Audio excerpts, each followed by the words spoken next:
Падчас варшаўскай зімоўкі Напалеона 1806-1807 гадоў тут распачалася хіба што самая знакамітая любоўная гісторыя 19 стагоддзя. Але аб усім па парадку. За некалькі гадоў перад гэтым 17-гадовая зусім маладая дзяўчынка Марыя была выдадзена замуж за прыстарэлага чыноўніка высокага рангу Анастазія Валеўскага, які быў амаль на паўстагоддзі старэйшы за яе. Падчас аднаго з урачыстых баляў, якіх тады давалі вялікае мноства ў гонар прыезду Напалеона ў Варшаву, ці то ў замку каралеўскім, ці то ў палацы Тэпэра пры вуліцы Мядовай, Марыся пазнаёмілася з самім імператарам.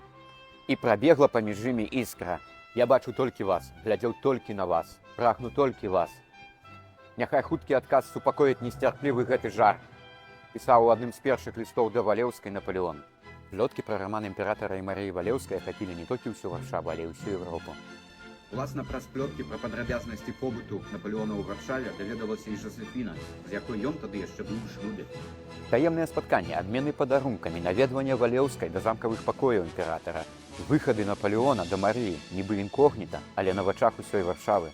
Польскія дыпламаты і палітыкі нават пераканалі прыстарэлага мужа Марыі, Анастазія, закрыць вочы на гэту сітуацыю з рацыяй таго, што гэтыя стасункі карысныя для Польшчы. І Напалеон забраў Марыю з сабой. Прусія, Вена, Парыж, а праз некаторы час яна нарадзіла яму сына, Аляксандра. Імператар зразумеў, што ён не бясплодны і вырашыўся на развод з Жозефінай. Апошні раз Марыя Валеўская і Напалеон Банапарт бачыліся ў 1815 годзе перад самай яго высылкай на выспу Святой Алены, калі Марыя разам з сынам Аляксандрам наведала Напалеона. Палац Тэпэра на вуліцы Мядовай, дзе згодна з адной версіяй пачаўся гэты раман, адносна добра перажыў Другую сусветную вайну, але ў 1948 годзе быў разабраны і знесены, таму што ўласна ў гэтым месцы паўстаў заходні вылет танелю пад старым горадам.